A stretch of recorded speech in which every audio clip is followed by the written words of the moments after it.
Hey peeps, how are you today? I got to the studio super early and I've been playing with taking old paintings or old sample boards and just going to town, make them new.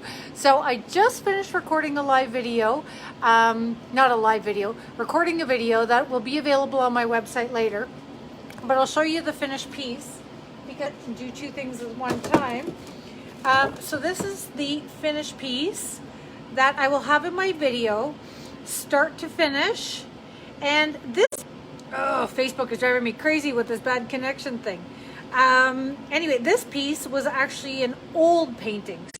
It is going to amaze you when you see how it started out, how it completely transformed, allowing fun and play, and it just completely transformed. Now the problem with the painting that I had before is that it was encaustic. So because I had sealed it in wax, I had actually a lot of adhesion issues for myself, right? Because putting paint wax is generally not that easy to do. I apologize for this stop and start thing. This live video, Facebook is driving me cuckoo. Anyway, we're going to have to meet one day on a different platform, but do know that probably after this weekend, this is available as a mini course. So I encourage you all to join that because it should be super fun. There. So for today, I'm just going to continue working. How does that sound? And talking to you guys. So remember what Fridays are all about, right? And I have a few commissions that I'm working on, which I could talk a little bit more about. I don't offer the commissions that I'm currently working on have been for past customers that have because the work I'm doing for them is more like channeled art. So I can't tell them what it's going to look like, supposed to look like, and they're okay with that, and they've both so that's why I'm doing commissions. So today I just have a pile of paper. My table is absolutely chock-a-block. Having fun taking apart old paintings and just reworking them. Now this one, if I remember correctly, painting within a... So that one I actually don't even need to leave there anymore. I could re-glue it, but why don't we just rework this? So obviously I had given up on under that one. So maybe I'll get a torch and then underneath.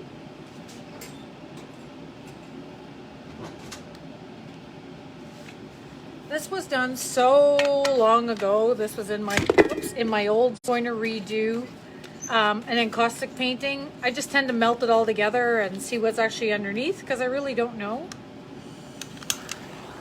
Was a little fire.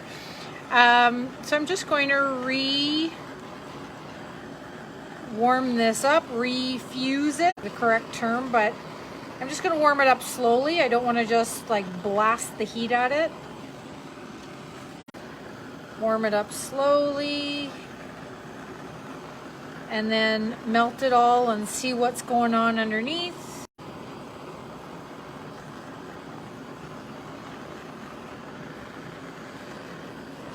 I have a feeling that the reason the other one was glued on top of this was because I wasn't liking the way it was going. And so I just decided to abandon it. Oh, there's something interesting under there.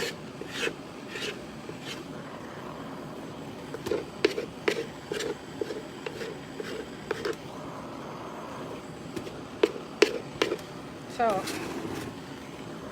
going to turn it so you guys can see. Yeah, it's a fantastic day because I really have no agenda. Oh, that's a piece of paper. Not that exciting. Pull that one out. So I'm kind of liking the excavation marks here. May not remove all the blue because it's actually serving a very interesting purpose of creating a bit of a horizon. The other thing is today I seem to be working with the collage paper that I pulled out of the drawer, so it's either birds or fish. That's all I got going on.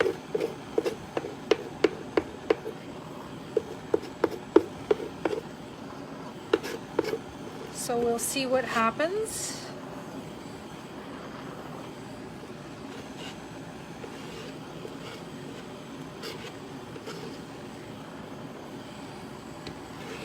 This is the best part about encaustic, is that even like, I swear this is like at least 5, 6, 7 years, something like that old. Like, this painting is ancient. This is like ancient, right? It's ancient in terms of my art, but it's so ancient that I've forgotten at all what this painting was about or why I had done it in the first place or anything. So now I'm just going to use the scraper and remove some of this paint, because there's also some very interesting things going on underneath.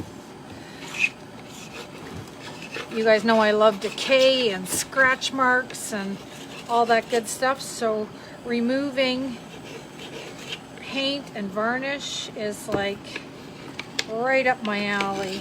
Oh, look at that old wood under there. What was I thinking covering all that up?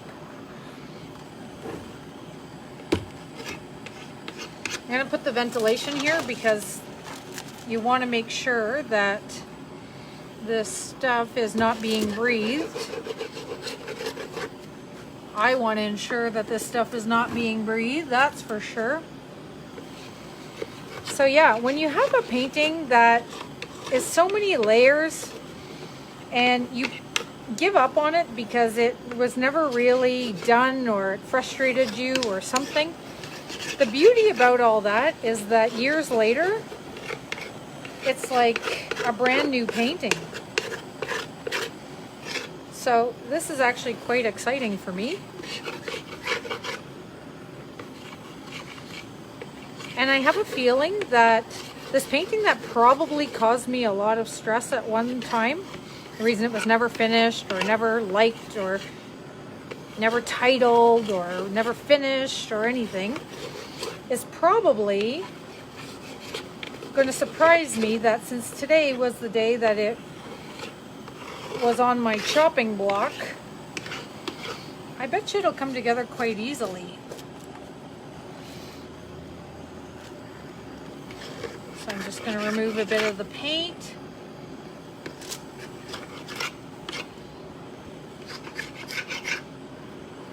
So of course this excites me, right? I love decayed surfaces.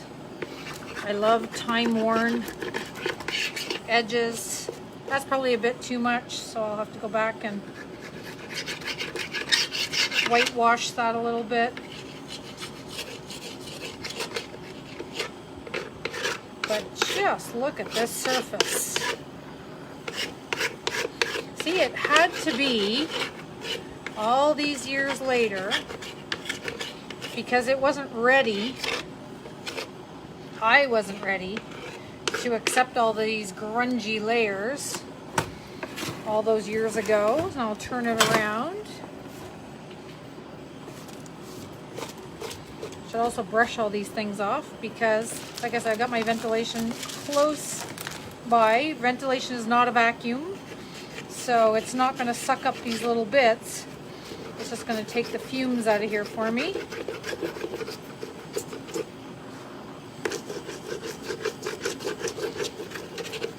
I can also tell that this is in my like teal era because there was a time when everything I painted had to have that teal color in it, that light, not even robin's egg blue, just that light greeny color.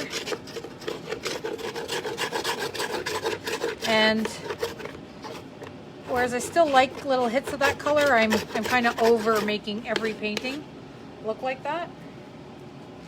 We evolve, right? We evolve, we change. I'm just taking the heat off for a moment so that I can just actually remove some of the wax and talk at the same time.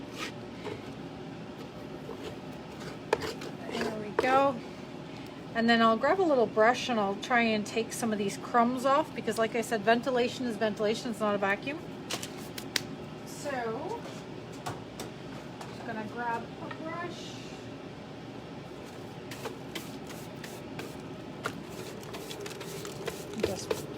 push everything to the side of the table.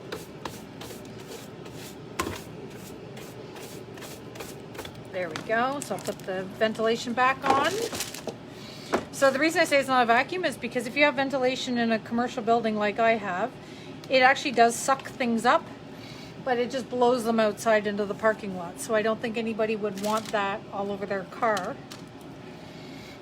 So I have to be careful to not suck up those little bits and pieces. Also, it's not good to breathe them when they're burning. So I'm going to come down here now and remove some of this.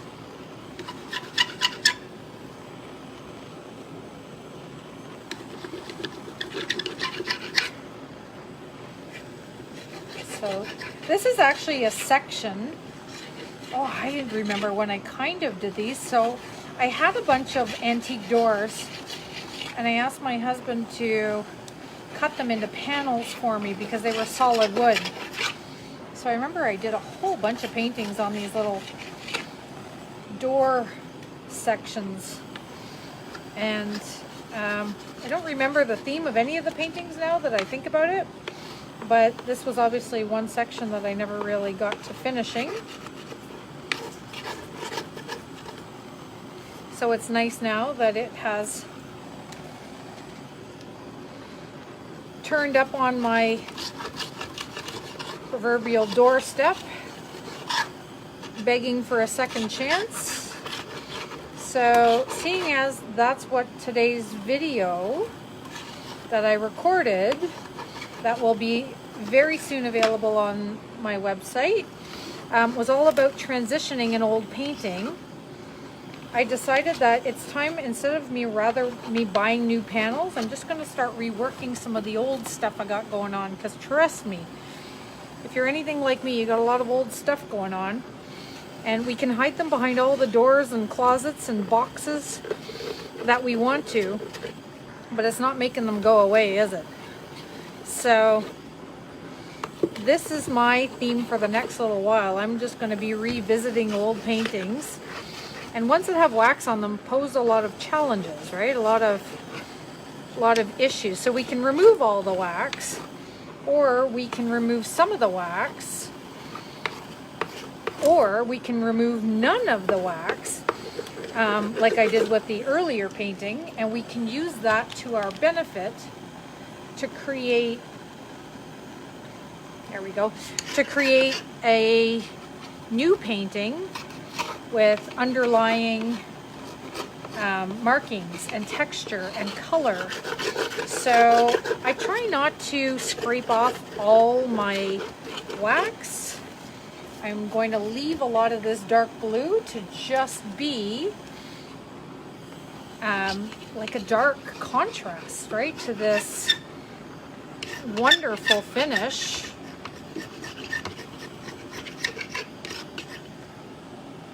Okay.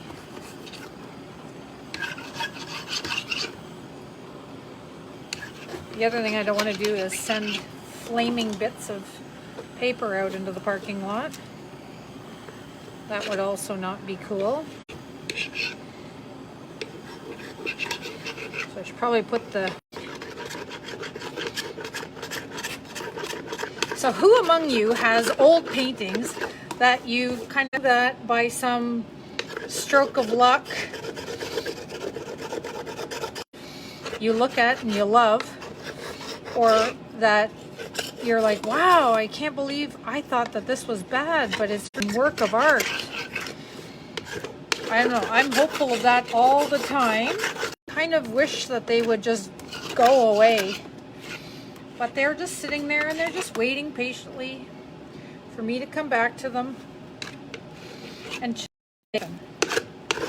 Now I don't have my wax on today, and I would be tempted to go back in here with just encaustic.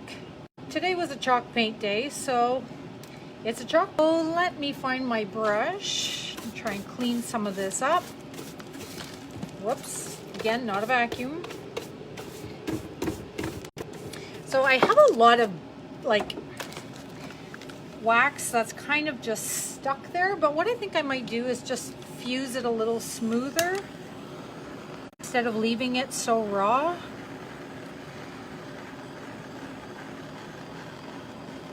There we go. That way it might actually rounding those edges.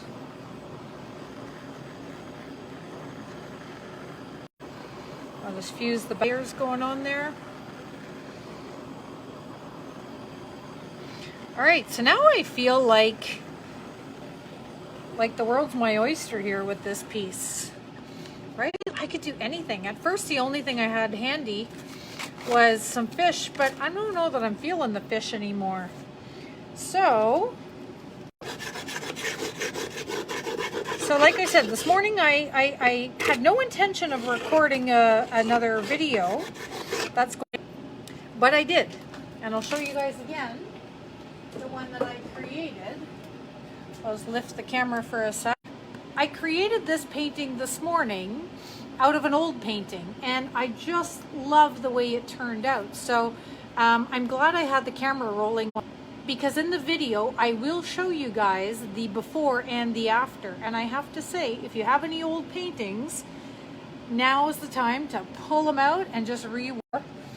And to me, is a new beginning, right? So let's give some of those old paintings that we've hidden away, hoping that they would just magically transform themselves. Let's give them a platform now. So I actually have some, give a bit of warmth and a bit of direction. So let's see. That's too much of a shirt for me. Let's get a different one.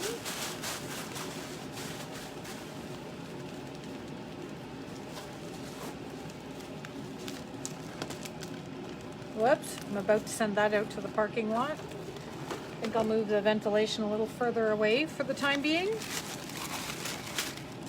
So I'm going to open this sheet of pattern paper up and see if I can't find anything interesting. So what do I look for? I look for direction lines. I love pattern paper for that because it creates, what's the best way to put it? It creates direction, but it also creates, what's the word I'm looking for? Composition. It creates composition where I don't have to think about composition. So I cut a random amount and number of varying sizes, pieces of tissue, pieces of collage paper, pieces of sewing pattern, anything that has a line on it, so, or a strong bit of direction. And what I love about the pattern papers is that they also offer a lot of warmth. So my painting, as you can see, has a lot of coolness to it. And there we go. And the reason for that is because of all this white and this blue, but the warmth also comes from that lovely paper that's underneath. So I think I'm actually going to incorporate the frame a little bit in this one. And I'm going to grab my wallpaper paste. Seeing as dry time is not an issue for me because I'm not doing wax. So I'm just going to grab a brush, take some of the water out of it, and now I'm going to just start randomly collaging. Let me get that out of your way so you guys can see what I'm doing. Bring it here. I'm just going to add a bit of wallpaper paste, and that should help me to create a bit of composition. So square is my go-to shape, and once upon a time I tried to obviously you know, allow that shape to just be what it was, a square within a square.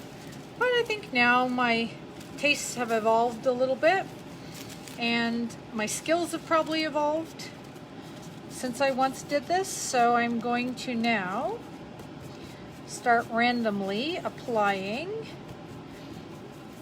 some composition lines using the pattern paper that I cut out. So I can't be entirely sure where I'm putting this, so I have to lift it up.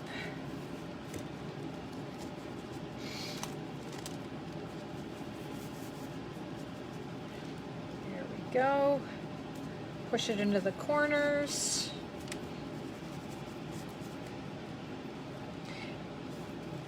Now I'm using wallpaper paste instead of Mod Podge because I may want to wax later, so that'll remain to be seen. But for now it is what it is. I'll just keep my options open.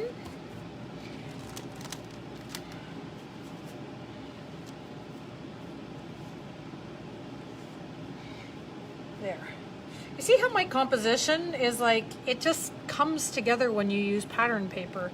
Because I can ignore some lines, I can highlight some lines, I can keep rotating this painting by going all in different directions. I'm not limited when I use wallpaper paste, so, and pattern paper. Nothing is really stuck. If I really hate it later and it's in my way, I can always just spray it with some water and then let it sit, and the glue will reactivate. I can take it out.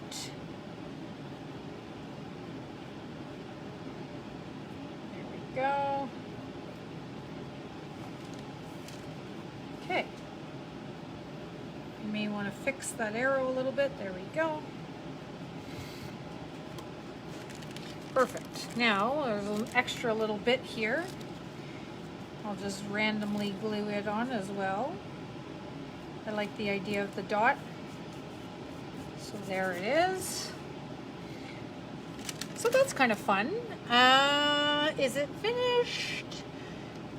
Not quite sure. I think I have enough lines going on in this one. I certainly don't have a composition yet or anything, but maybe in this case, because it's already got a little something going on, maybe I will, what do you think of swallows? Okay, let's cut out some swallows.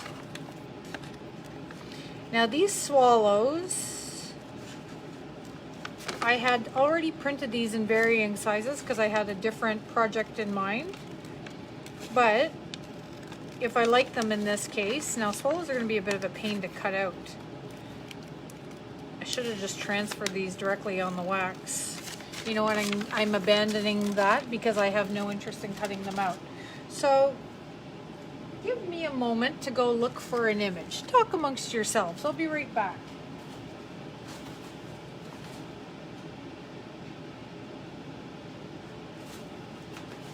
I'm not gone too far. I'm just going over to my collage bin to see what I've got going. Oh, he's fun.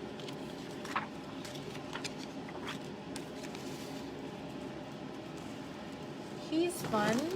I've also got, right, so he's better off the page and maybe not where that dark thing is. So he might be better off down here. Now he's printed on acetate, so I'm asking a lot of that one if I choose to put it here. But he also looks to me like he needs a big hat or something, so maybe he's a possibility. I also have some other transparencies that I made using packing tape. So, oh, that's fun. So look at this. So it looks like Mona Lisa's hairdo, if I turn it this way, right? Looks like she's got an interesting hairdo with that going on. That's a possibility. And then I also have an eye, which I could put anywhere. And what's this? Oh, the Annunciation painting by Fra Diavolo, who is a monk. So that's kind of interesting too. These are the wrong. So he's so far, I think, is the best, as long as I give him a hat, right? So as long as he gets a hat, he's not terrible. But I'm not sure I'm going for not terrible. I think I'm actually going for, wow, what a nice painting. So I'm going to keep looking in my stash to see what is of interest. Oh, I think it's another bird day. Okay. Sorry, guys. It's another bird day. Thought maybe I could show you something different for once, but it's birds or fish with me these days. So, and these guys, because I've blown them up so huge, they are actually quite easy to cut out. And I could probably cut these out in my sleep now because I've done so many of them. So I also print these now and I have them on for sale at the store. So if you don't see them online yet, that means I haven't added them yet, but do ask, because what I've been doing is the collage sheets that I find of royalty-free images, and then I take the time to make them into a PDF and then into a collage sheet, and then I have them printed really large, or in different sizes rather. I can save you the time. Of course, you can always do it yourself, but I'll save you the time and a trip to Staples, because I've turned a lot of my collage sheets into sheets that you can buy now. The only thing about these large sheets is that nobody prints in laser. Large format printing is only in inkjet, and I found out that that is for the health and safety of the people who are working in the print shop itself, because what it does is the large printing, it's a heat transfer machine. Laser is done with heat. That's why if you have a laser printer and you print something, when you take it out, the image is hot, right? The paper is warm. That's because it's been used heat to transfer it on. And the heat and the chemicals that go into the laser are very bad for the workers to breathe. So, oh yeah, it's a bird day. Okay, so I'm gonna flip that around so I can show you what I did. So the image now, because I have my composition lines, now it's already bringing your eye through the painting. And now this bird has a place to sort of perch, right, on this little thing. I can move it anywhere, but you can see what happens is now it's just kind of floating. So I will continue this branch a little bit, but I think for my purposes, I'm going to get rid of the weight of that branch and then just continue it myself using paint or collage paper. So now that I've established where my image is going to be, I think it'll be here. What I want you guys to remember, I'm just going to make sure I have to turn it my way so I can see. Yep, that looks good. So what I'm going to do is now I'm going to deal with the background. So there's a number of things I could do for the background, but remember we talked about, and we always talk about this, is value. So when you look at an area of high, the greatest area of high and low contrast, which is this bird, your eye starts there, and then you need something of equal contrast to bring you through the painting. So these lines bring you all the way up and through and around. And then these dark spots are also great because they're random and they bring you through the painting. Now the one area is that we've got a lot of high and a lot of low, but we have no mid-tone. So I'm just going to use some chalk paint, and I'm going to give this background a background.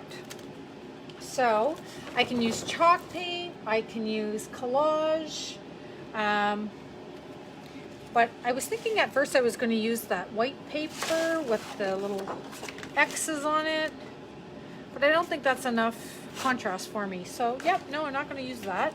So let me get out a couple chalk paints and see what I can't create with that. I'm going to unplug my iron because I'm done with that, and I think I've touched it twice now and burned my arm. So I'm going to get rid of that and pull out some of my favorite chalk paints. So this one is by Colorantic and it's called Nautical. So I'll start maybe with a bit of Nautical. Oh, too much water. My brush is soggy. So I'm going to apply it in a thin amount. So the way I apply paint in a thin amount is by having a bit of water in the brush, and then I pick up the paint. Otherwise, you know, chalk paint is very opaque. And it's not that there's anything wrong with opaque paint, but in this circumstance, I just want it to be a little bit lighter, so that some of my direction lines and things still show through.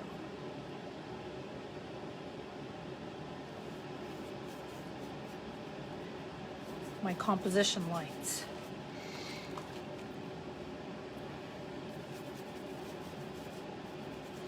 So I'm going to leave some of that exposed. That's the beauty of having something underneath, is that some bits get to stay.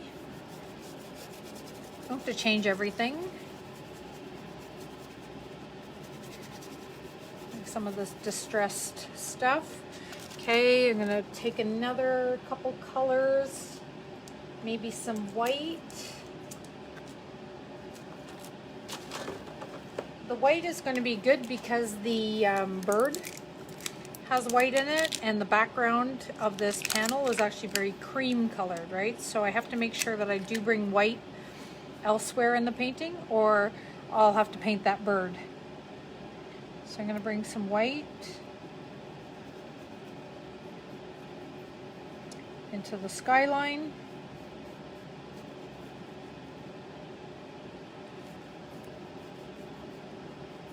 So it's just a bluebird day on a robin. I think that's a robin. Okay. I think I've just named my painting.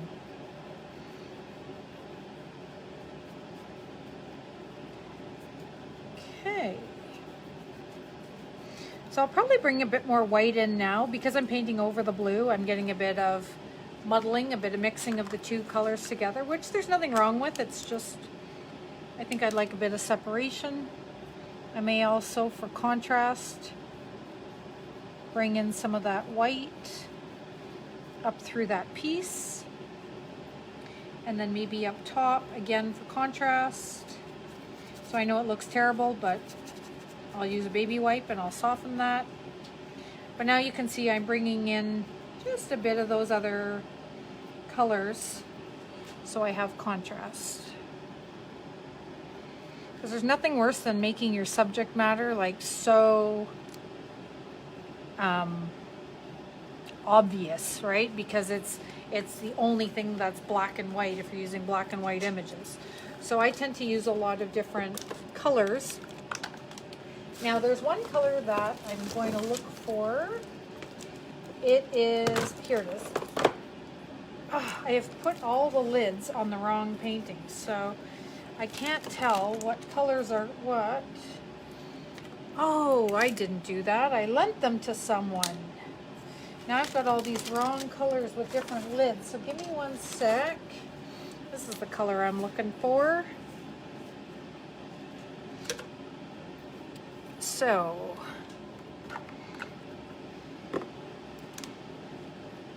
there we go. So I'm just going to follow that line through with a different blue.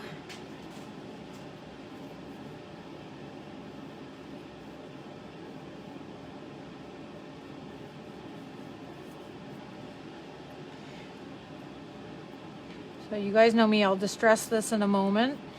I won't have these looking so obvious, but I just want to bring in a bit of color.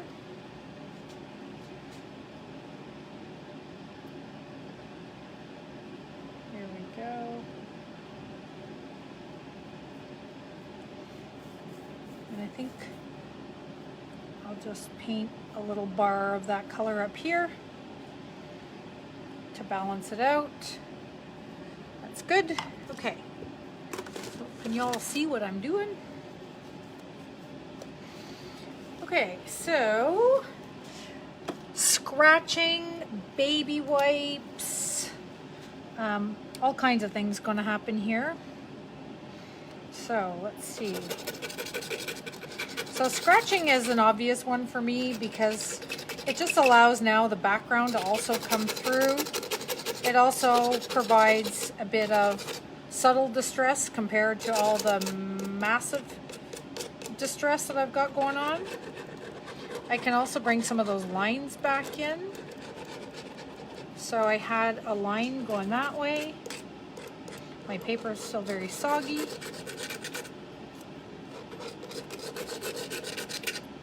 There we go. And then the dark spots underneath, you can see, are now able to come through a lot better. Well, that piece really isn't happy, so I'm going to pull it right out.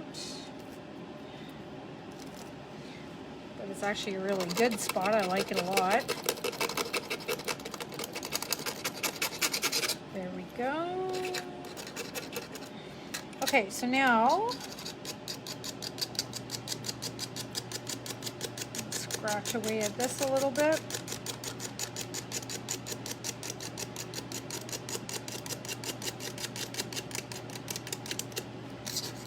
Okay, so now what I'm going to do is baby wipe a little bit and maybe even see if I can't use this tool and distress a little bit more. So I have to be a little bit careful because this is just tissue paper and it's still soggy. So I don't want to remove it all because it's very fragile, right? So I'll just pull it right off. I'm just distressing a little bit.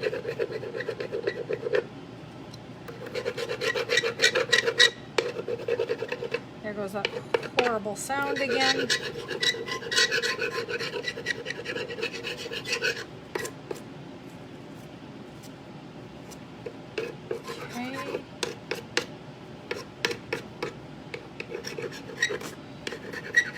So this is that spot I didn't want it to be totally white. I just wanted to warm it up a little bit, just so it felt a little bit more cohesive. Okay, so baby wipes. So the baby wipe is meant to soften and to blend and to distress a little bit. So what I'm going to do is pick up a little bit of the paint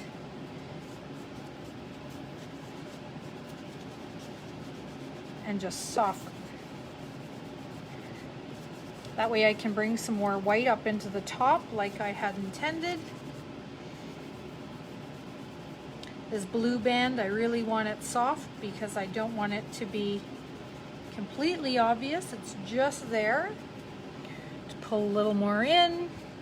So if you guys are looking for full instruction on this kind of thing, the video that I made this morning that I'll have up on my website soon as one of my mini Two Worlds Collide workshops is all about updating an old painting. So I do encourage you to check it out if that's something that you want to see more step by step instead of me just kind of narrating what I'm doing. I'll explain a little more of the whys and the hows and that sort of thing in the other video. There we go. Okay, so that's looking lovely. Now I think I'm going to clean up the, see where I got my blue wax on there a little bit? I don't like that so much, so I'm just going to clean that up with a little paint.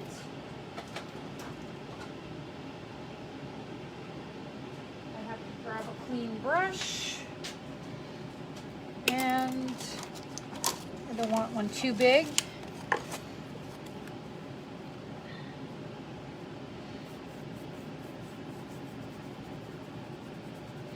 So I'm just going to clean up a lot of that sort of dirtiness from my scraping, because I got a little bit of the blue wax.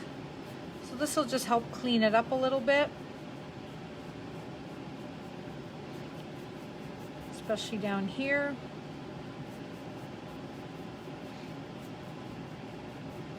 So this is another Colorantic chalk paint, which of course this frame is probably super old because it was a door, so it probably is an old paint that we don't want to be sanding.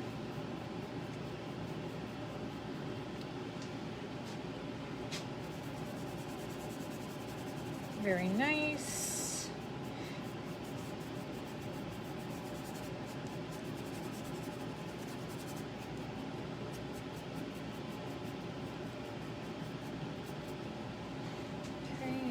Bit up here.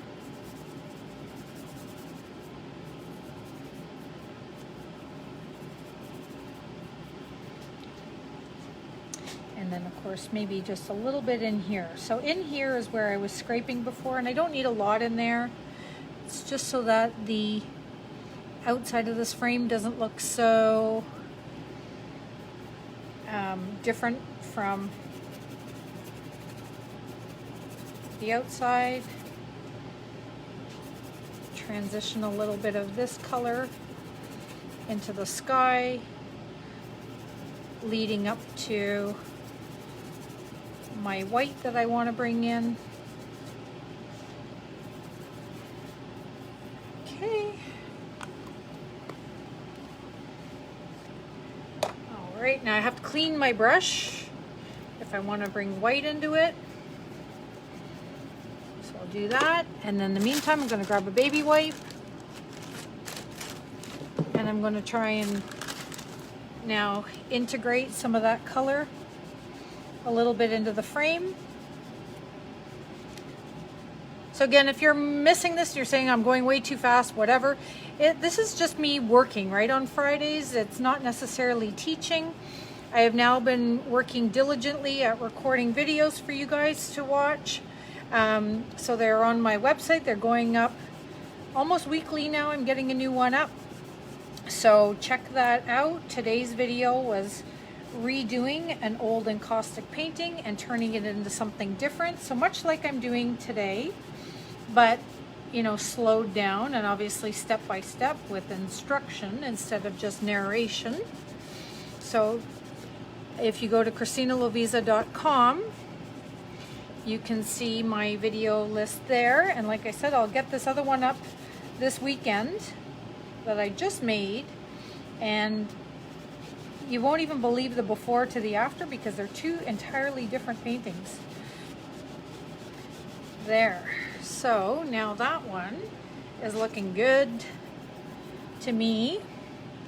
That I'm going to put a bit more cream because I think I took a bit too much off down here. But up here I want to add the white. So before I get my brush full of a different color, I'm going to bring in the white.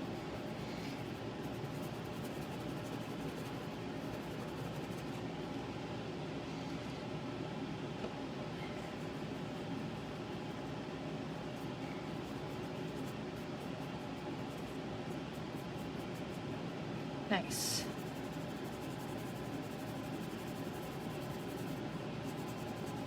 Okay, I'm just scrubbing a bit of that white down there, almost like a primer, but it's on my brush, so I might as well use it up. Now, a bit of that cream color.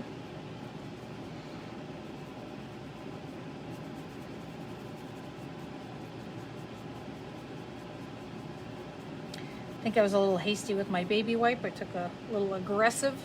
I took a little too much off for my liking.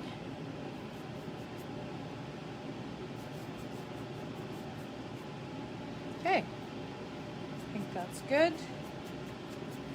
All right, fantastic. So yeah, don't worry if I'm going too fast. I did make another video this morning that will be available to you guys to be able to watch everything I'm doing, much slowed down and with different techniques, of course. I wouldn't teach you the same techniques, but it's I've kept a lot of the old encaustic on the last piece that I did. So I'm just going to apply the glue. I'm going to use it on a different sheet of paper so that I don't get glue all over my painting. So normally glue to glue. In this case, I'm not entirely sure where it's going, so I'm just going to put a bunch of glue, and then I'll have a baby wipe on standby.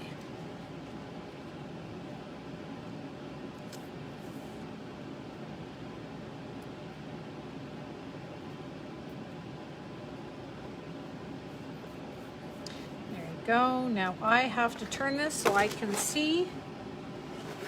Don't really like the angle of the bird, so I'm going to change that.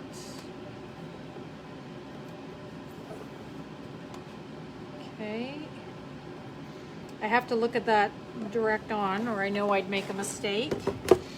There we go. Now to push it down, I'm going to actually use a baby wipe, but I have to be very careful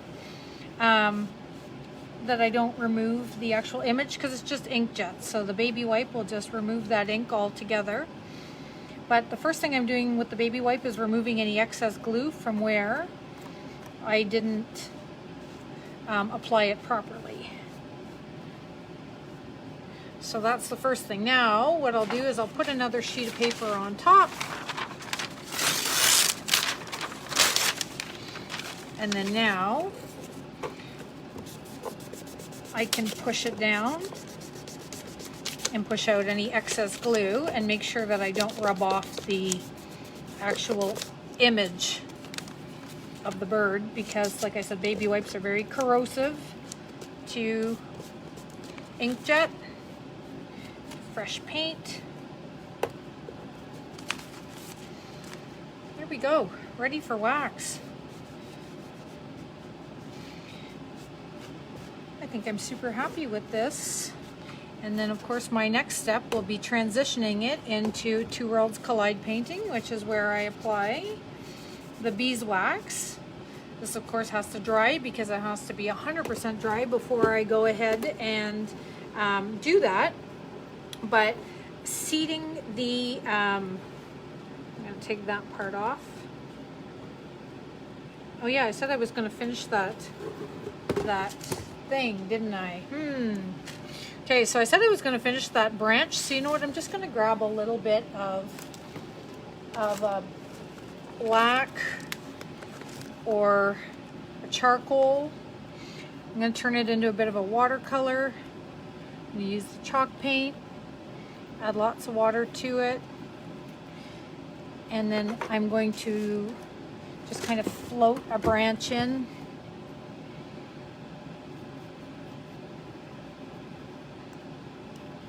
Now this takes me back to my toll painting days, because everything you learn, it doesn't matter where or when, or if you take a workshop, you're like, well, I'll never use that technique again. It's amazing how they all come back to you, because in toll painting, for those of you who have that familiar, if we share that familiar background, floating is where you load one side of your brush and then the other side is water. And it kind of gives you like a dimensional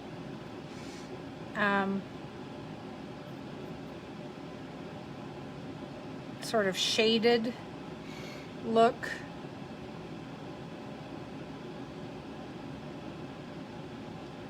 Which, as you can see, I'm just going to bring that branch up, and I'm going to reduce the amount of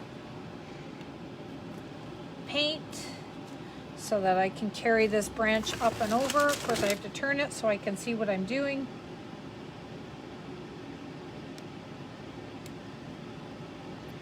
Now I want this top part to be sort of illusionary of a branch. I don't want it to be this dark, so I'm just going to create a very faint branch, and then I'm going to baby wipe most of it out. So I'll add a bit more back here to darken it up.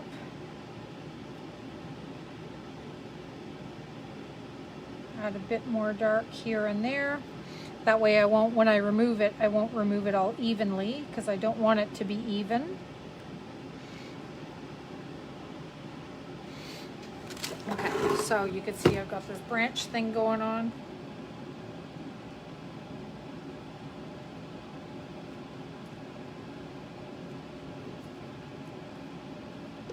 Okay, now what I'm going to do, let that dry a little bit, and then just sort of blot it with a baby wipe. Not going to rub too hard because I don't want to get rid of it altogether. I'm just going to blot so that it only becomes sort of background. Then when I seal it with the wax, I'll be able to push it yet even further back into the background. So remember, baby wipes don't remove right away. They have a sort of a layering effect. So you blot once, it kind of deposits whatever cleaner is in here. It kind of deposits it. And then when you go back the next time, you actually pick up more. So you see how this branch is starting to receive a lot of, here it is, a lot of dimension and stuff. And all I'm doing is blotting it, right? So I'm going to do the same on this part, because I don't want this branch to be obvious.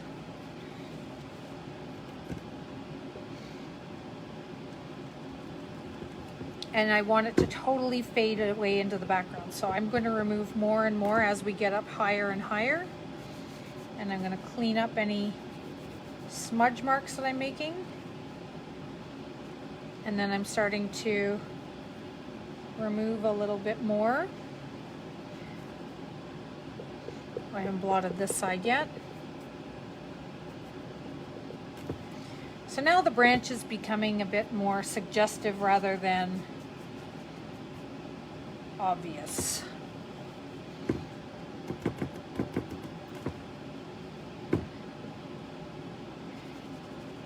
And it's only because I have enough direction lines. I could have used the branches as direction lines, but I chose to enhance the other ones. So in order to not be too traditional with this painting, I'm just going to be a little more suggestive. And then of course, if I can find an oil pencil, this will make my day.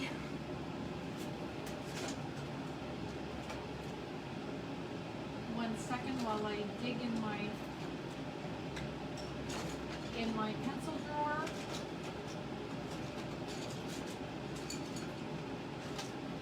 Look at that, I found an oil pencil. Okay, so an oil pencil is my favorite mixed media tool. It allows me to create really fine lines. It writes on any surface. It is water soluble. My paper's a little, I think I need to sharpen this one. It's just tearing through my paper. There we go. So it's able to create really fine lines. They're water soluble. I can make suggestive lines. I can get rid of the lines. I can make the lines bleed. I can get rid of the lines.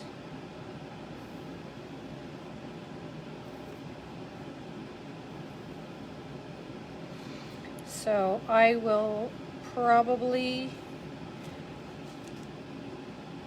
accentuate a few of those with a bit of water. I'll just use water, and then I can just soften some of these lines.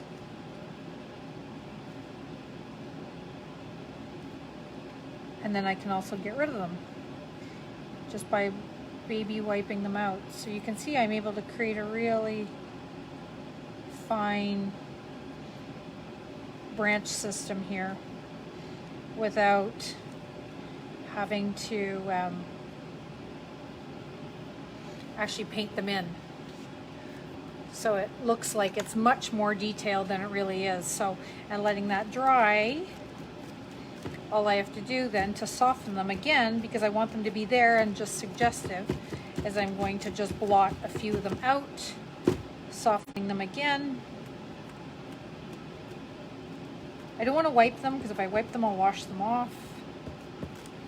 So just a bit of blotting. And that's it. So that's today's little recap of what I did this morning, teaching you how to totally transform an old painting, even if it has encaustic on it. So yes, if I went too fast today, don't worry. There is a full workshop available at www.christinalovisa.com, and that will be available on the weekend. I just have to go home and upload it. All right, so thanks for watching today, guys, and I'll check into the comments later. And have a lovely weekend, everybody, and I will see you here next Friday. I have no idea what we're doing next Friday, but I'm so happy you all joined me. Okay, take care. Bye-bye.